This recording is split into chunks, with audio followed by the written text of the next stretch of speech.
Hello everyone, welcome to Social Studies for today. We have just finished our unit on maps and we are going to be pausing on Studies Weekly for these next 2 days because we only have 2 days left until Christmas break. So we're going to do something a little different for Wednesday and Thursday. For today, we are going to be talking about 3 different things: Henry Ford, assembly lines, and Santa Claus. What do all of these things have in common? Well, we're going to be talking about that later today. So before we get into our read aloud, I do want to go over a little background knowledge on Henry Ford. Think about that name for a second. Have you ever heard of that name, Henry Ford? What about just the name Ford? That might sound familiar. Maybe your parents even have a Ford car. Well, we are going to be learning a little bit about him and what he did for cars.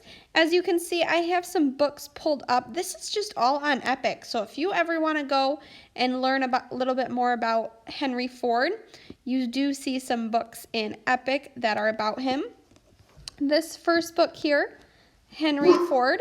That was my dog. I'm sorry. We're going to be going into this story and getting a little bit of background knowledge on him.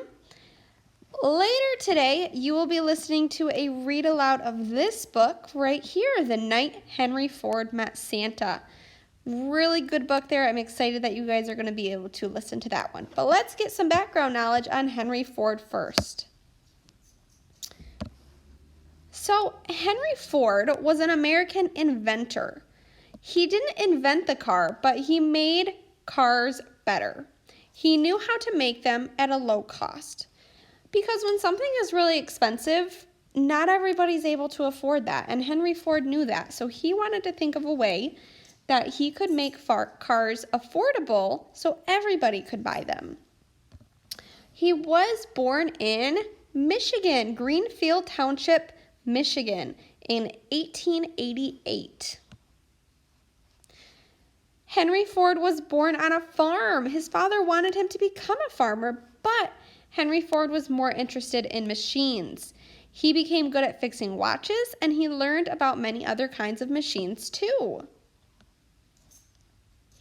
Making a car. Henry Ford experimented with making a car, and it had a gas engine. So you can see some very old pictures here of Henry Ford, and that one has his wife in it too. You see he also has another contraption over here. This is called the Ford Quad Cycle. So very interesting invention that he had there. Racing towards victory, he experimented with making all different kinds of cars, even a race car that was called 999 after the fastest train engine. I love that this story has all different old pictures in here so we can really see the different types of inventions that Henry Ford created. So we can look at this next page here. Ford made the Model N in 1907. It cost less than other cars. It became the best-selling car in the country. You can see a picture here of Ford in a Model N outside of the Ford shop in Detroit, Michigan. Now we're looking at something called the Model T. He was not satisfied yet. He wanted to make an even better car at an even lower price. And in 1908, he created this car here, which is called the Model T. Might look a little different from the cars that we're driving today. But this was a huge invention during the time. Not necessarily the car, but the way that the car was made. It cost less than the Model N and more people could buy one. The Model T was very popular because people bought as many as the company could make. Henry Ford wanted to make a lot more Model Ts. The company moved to a new factory in 1910. It was in Highland Park, Michigan. So lots of Michigan history happening here. Bigger, better, faster, stronger. The new factory was bigger. The car parts were standardized. The assembly line moved to the factory the assembly line moved. The factory workers could produce many more cars. The Model T was a big success. It was easy to make and had a low price. Henry Ford made it possible for the average person to own a car. I want to scroll back to this page here. An assembly line. Think about the word assembly line. Do you know what that means? An assembly line is when each person working in the shop picks one job to do, and they do that job over and over and over again. So for example, one person would be responsible for putting the wheels on the car.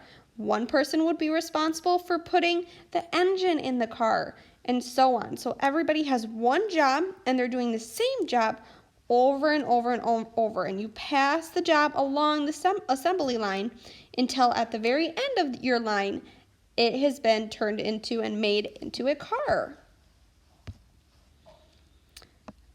So that is some great information there about, I'm going to close out of here. Great information about Henry Ford, just a little background knowledge there for you guys. Like I said, there is some awesome books in here. This one down in the corner has some fun activities that you could do at home. These are all again found at Epic, on Epic, and this is the story that we'll be reading in our read aloud later today. So if you want to go back and reread that book or check it out, you are welcome to come in here. I just searched Henry Ford and all of these books popped up. All right, please continue on to your read aloud, and then after your read aloud, you will have an activity to do for social studies today.